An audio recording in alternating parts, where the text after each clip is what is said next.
కాదేది రాజకీయాలకు అనర్హం అంటారు కదా సార్. ఒకవైపు వరదలు వర్షాలతో జనాలు ఇబ్బంది పడుతుంటే ఆంధ్రప్రదేశ్లో మాత్రమే కాదు తెలంగాణలో కూడా అదే పొలిటికల్ వార్ కొనసాగుతోంది.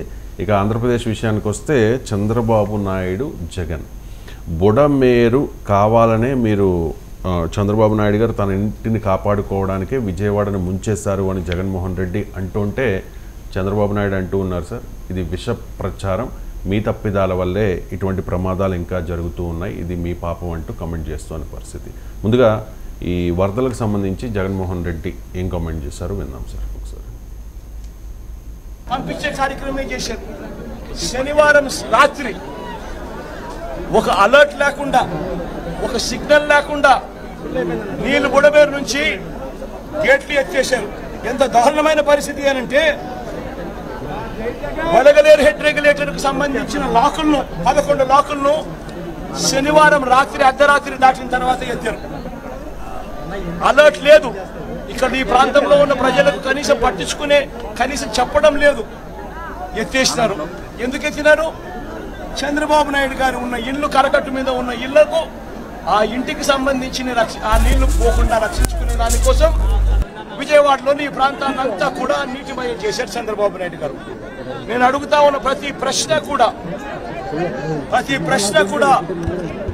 లాజికల్ గా అడుగుతా ఉన్నాను. ఎవరైనా కానీ సమాధానం చెప్పాలనుకుంటే ఇది విష ప్రచారం అంటూ ఉన్నారు చంద్రబాబు నాయుడు. ఒకసారి ఆ బయట నీళ్లు నిలిచిపోతాయనే ఉద్దేశంతో ఆ లిఫ్ట్లు పెట్టాం. ఆ లిఫ్ట్లు పెట్టి మార్నింగ్ వస్తూ ఉంటే చూశాను. పక్కన నీళ్లు సముద్రం మారిగా ఉంది, కానీ కృష్ణా నదిలో ఈ పక్క మాత్రం ఎక్కడ నీళ్లు లేదు. That is our commitment. అదే ముందు చూపు. వీళ్ళకి ఏమీ లేకుండా నోటుకొచ్చేట్టు వాగడం అలవాటు అయిపోయింది. ఇది కరెక్ట్ పద్ధతి కాదు. కొంతమంది తప్పుడు ప్రచారాలు చేస్తున్నారు. అమరావతి మునిగిపోయింది, ఇక్కడే రాజధాని కడతారు. బుద్ధి జ్ఞానం ఉండాలి కూడా మరి మాట్లాడు. ఏదైనా ఉంటే సహాయం చేయండి మీ వల్ల. ఈ భ్రష్టు పట్టిన పార్టీ రాష్ట్రంలో ఉంటుంది. ఒక నేరస్తుల పార్టీ, నేరాల పార్టీ. వాళ్ళ పని ఇదే పని. ప్రజల్ని మబ్బు పెట్టడం. వెరీ అన్ఫార్చునేట్ ఏంటంటే వరదల్లో కూడా రాజకీయం. ఇప్పుడు ప్రభుత్వ వైఫల్యాలను ఎత్తి చూపడంలో తప్పలేదు. దానికి ప్రభుత్వం సమాధానం కూడా చెప్పాల్సి ఉంటుంది. కానీ అది బేసికల్గా రాజకీయాలకు సంబంధం లేదు. ఇందులో వైఫల్యాలు ఎత్తి చూపడం కన్నా చంద్రబాబు నాయుడు టార్గెట్ చేయడం జగన్ పని, జగన్ని టార్గెట్ చేయడం చంద్రబాబు నాయుడు పని. ఇందులో ప్రభుత్వ వైఫల్యాలను ఎత్తి చూపడం, దాని నుంచి ప్రభుత్వం నుంచి సమాధానం చెప్పడం, ఆ అంశాల కన్నా రాజకీయాలే కనబడుతున్నాయి. ఇప్పుడు ఆ అమ్మాయిల హాస్టల్లో కెమెరాలు పెడితే అదే గోళ, వైసీపీలు పెట్టారని, టీడీపీలు పెట్టారని ఇదే గోళ. ఇప్పుడు చంద్రబాబు నాయుడు ఇంటిని కాపాడుకోవడానికని జగన్ అంటాడు. లేదు వీళ్ళే గంటలు కొట్టారు, వీళ్ళే ఇచ్చేశారని వాళ్ళు అంటారు.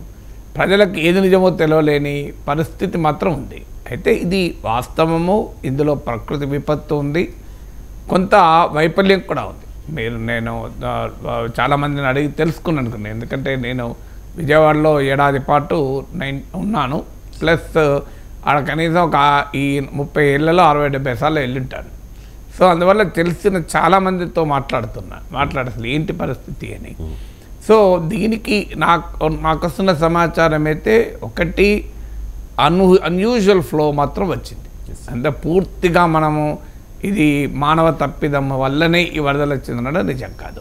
ఎందుకంటే కృష్ణానదికి 11.5 లక్షల క్యూసెక్ల ఫ్లో వచ్చింది. నాకు గుర్తున్నంత వరకు లాస్ట్ 25 ఇయర్స్లో 2 సార్లు 3 సార్లు ఈ స్థాయిలో వరద వచ్చింది. అది కూడా 11 లక్షల వరకు వచ్చింది. సో అందువల్ల భారీగా వరద వచ్చిన మాట నిజం. ఎందుకంటే ఆ రిటైనింగ్ వాలే కట్టి ఉండకపోతే డెఫినెట్గా ఇంకా డ్యామేజ్ ఎక్కువ ఉండేది అనేది ఫ్యాక్ట్. అయితే అదే సమయంలో రిటైనింగ్ వాల్ కూడా కొన్ని గ్యాప్స్ ఉండడం వల్ల, అంటే ర్యాంప్స్, పశువుల కొరకు ర్యాంప్స్ కోసం కొంతట ఆ కనెక్టివిటీ పూర్తిగా లేకపోవడము, డ్రైనేజ్ కొరకు కొంత అట్లా కొన్ని చోట్ల గ్యాప్స్ ఉన్నాయి అంటున్నారు. దానివల్ల కూడా వాటర్ వచ్చింది. రిటైనింగ్ వాల్ ఉండగా కూడా వాటర్ వచ్చింది. కానీ రిటైనింగ్ వాలే కట్టగా ఉండకపోతే ఇంకా ఎక్కువ నష్టమే జరిగి ఉండేది అనేది ఒక ఫ్యాక్ట్. అందువల్ల కృష్ణానదికి భారీగా వరద ఫ్లో వచ్చింది. ఆ వరద ఫ్లో ఏమీ లేదు, మొత్తం ప్రభుత్వ వైఫల్యం అనడం కరెక్ట్ కాదు. కానీ అదే సమయంలో ఫ్లో వచ్చిన మాట నిజం, రిటైనింగ్ వాల్ కాపాడిన మాట కూడా నిజం. కానీ రిటైనింగ్ వాల్లో ఉన్న గ్యాప్స్ వల్ల వాటర్ వచ్చిన మాట కూడా నిజం. దాంతోపాటు బుడమేరుకు కూడా చరిత్రలో ఎన్నడూ లేనంత వాటర్ వచ్చింది. సో బుడమేరులో ఒక క్వశ్చన్ ఏమొస్తుంది ప్రభుత్వం నుంచి రావాల్సిన సమాధానం, ఇప్పుడు జగన్ చంద్రబాబు పక్కకు పెడదాం, ఇక ముందైనా ఇలాంటి జరగకుండా ఉండాలి అంటే ఎక్కడ ఏ తప్పు జరిగిందని తెలియాలి. ఇప్పుడు వెలగలేరు రెగ్యులేటర్ వద్ద భారీగా వాటర్ను ఎలాంటి అలర్ట్ లేకుండా ప్రజల్ని సురక్షిత ప్రాంతాలకు తరలించకుండా వదిలేరు అన్నది ఒక పెద్ద విమర్శ. ఈ ప్రశ్నకు సమాధానం కావాలి. ఇదేవి చంద్రబాబు నాయుడు వచ్చి వెలగలేరు రెగ్యులేటర్ల వాటర్ వదిలేడని ఎవరు ఆరోపించలేం కదా. బట్ ఎవరు నిర్ణయం తీసుకున్నారు, ఎందుకు నిర్ణయం తీసుకున్నారు అంటే ఎక్స్ట్రీమ్ వెదర్ ఈవెంట్స్ అనేది వస్తున్నాయి, వాటర్ ఫ్లో గురించి అంచనా కూడా ఉండాలి. బహుశా అంచనాను మించి కూడా వాటర్ వచ్చి ఉంటుంది, కాదని ఎవరు అన్నారు. ఎందుకంటే బుడమేరు క్యాచ్మెంట్ ఏరియాలో భారీగా వర్షాలు పడ్డాయి. సో మీకు కృష్ణానది క్యాచ్మెంట్ ఏరియాలో భారీగా వర్షాలు ఉంటుంది, మీకు ఖమ్మం, నల్గొండ ఈ ప్రాంతంలో తెలంగాణలో కూడా భారీగా వర్షాలు పడ్డాయి. అందువల్ల ఎప్పుడైనా ఒక రివర్కు లేదా ఒక రివర్లెట్కు క్యాచ్మెంట్ ఏరియాలో భారీగా వర్షం పడినప్పుడు వాటర్ వస్తుందని అంచనా ఉంటుంది. ఎందుకంటే మీకు ఇప్పుడు 20 సెంటీమీటర్ల వర్షపాతం కురిసిందని అంటున్నారు. సో ఇలా వెదర్ ఇవాళ శాస్త్రీయంగా కూడా డిజాస్టర్ వార్నింగ్ సిస్టమ్ చాలా ఇంప్రూవ్ అయ్యాయి. సో అందువల్ల అంచనా వేసి ప్రజల్ని సురక్షిత ప్రాంతాలకు తరలించి అలర్ట్ చేసి వాటర్ వదలలేదు. సో ఆ వెలగలేరు రెగ్యులేటర్ వద్ద వాటర్ను వదిలేరు అన్నది ఒక ప్రశ్న ప్రభుత్వం ముందు వస్తుంది. సో ప్రభుత్వం కూడా దీనికి ఆన్సర్ చెప్పాల్సి ఉంటుంది. మరి ఎందుకు వదిలేరు, వదలాల్సడానికి పరిస్థితులు ఏంటి, వదలాలని నిర్ణయం ఎవరు తీసుకున్నారు అనేది రావాలి. ఇంకో స్ట్రక్చరల్ ప్రాబ్లమ్స్ కూడా ఏంటంటే ఇప్పుడు మీకు ఈ బుడమేరు నాకు తెలిసినంత వరకు, మీరు ఆ ప్రాంతం వాళ్ళకి ఎక్కువ చెప్పాలి, అది కొల్లేరులకు వదులుతారు. అల్టిమేట్గా కొల్లేరులో చేరాలి. కొల్లేరులో ఆక్రమణలు మనం చిన్నప్పటి నుంచి వింటున్నాం. సో దాదాపు 40-50 నేను కొల్లేరు ప్రాంతం మొత్తం తిరిగి వచ్చాను. సో భయంకరమైన ఆక్రమణలు కొల్లేరు ప్రాంతంలో. మీకు ఆ ప్రాంతంలో కొల్లేరు లేక్ ఒకప్పుడు ఎంత పెద్ద లేక్, ఇప్పుడు ఎంత కృషించిపోయిందో మీరే చూడండి. సో ఆ కొల్లేరు లేక్లో పడవేసుకుని కూడా తిరిగాను నేను, ఆ ప్రాంతం అంతా తిరిగి వచ్చాను. సో అందువల్ల కొల్లేరు లేక్ బాగా ఆక్రమణలు ఉన్నాయి. అందువల్ల ఎప్పుడైతే పైనుంచి బుడమేరుకు క్యాచ్మెంట్ ఏరియాలో భారీ వర్షం వల్ల వాటరు విపరీతంగా వచ్చింది బుడమేరులోకి, కిందికి వదలదు అంటే దాని క్యారింగ్ కెపాసిటీ కొల్లేరు తగ్గిపోయింది. అంటే పైకి వెళ్ళేమో వాటర్ వస్తుంది, కిందేమో తీసుకోవడం లేదు, ఆటోమేటిక్గా అది నగరం పైన పడేది. సో దానికి తోడు ఈ రెగ్యులేటర్ వద్ద ఎలాంటి అలర్ట్ లేకుండా వదిలేశారు. అందువల్ల ఇక్కడ డెఫినెట్గా లాంగ్ టర్మ్ మిస్టేక్ ఉంది. కొల్లేరులో ఆక్రమణలు తొలగించకపోవడం, కొల్లేరులో ఆక్రమణలు అంటే మళ్ళీ తొలగిస్తే దాని ఆ వివాదాలు, రాజకీయాలు, పొలిటీషియను, ల్యాండ్ మాఫియా నెక్సెస్ అంతా మనకు తెలిసిందే.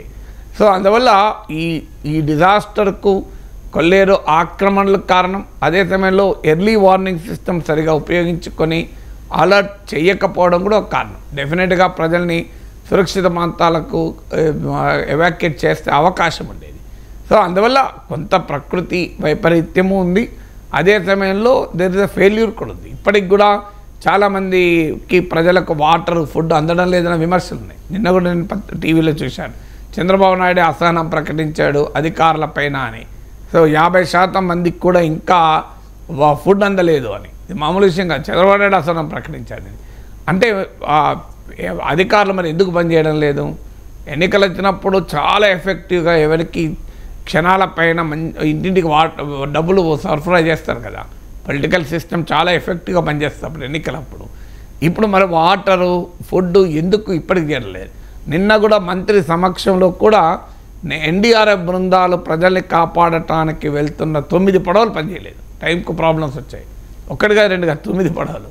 సో అంటే ఎప్పుడైతే వర్షం వస్తుందో రిలీఫ్ సప్లైస్ పెట్టుకొని రెడీగా ఉండడం, ఇన్ఫ్రాస్ట్రక్చర్ ప్రిపేర్ అయి ఉండడం. అసలు ముందు కావాల్సింది పడవలు కదా. మరి పడవలు మీకు ఇప్పుడు ఉదాహరణకు నువ్వు మ్యారేజ్ పెట్టుకున్నావు, ఏం చేస్తావు? మ్యారేజ్ పెట్టుకుంటే ముందు నీ కార్ సర్వీసింగ్ ఇచ్చుకుంటావు, ఎక్కడ ఏ ప్రాబ్లం లేకుండా ఫుల్ ట్యాంక్ చేయించుకొని పెట్టుకుంటావు. లేకపోతే పెళ్లి కొడుకుని తీసుకుపోతుంది, మధ్యలో ఆగిపోతుంది. సో ఎందుకు చేస్తాం మనం? We keep ready. ఎందుకంటే సిస్టమ్స్ అన్నింటినీ ఎఫిషియెంట్గా, ఎఫెక్టివ్గా రెడీ పెట్టుకుంటాం. యాక్సిడెంటల్గా ఒక్క పడవ కాదు, మంత్రి సమక్షంలో 9 పడవలు ఫెయిల్ అయ్యాయి.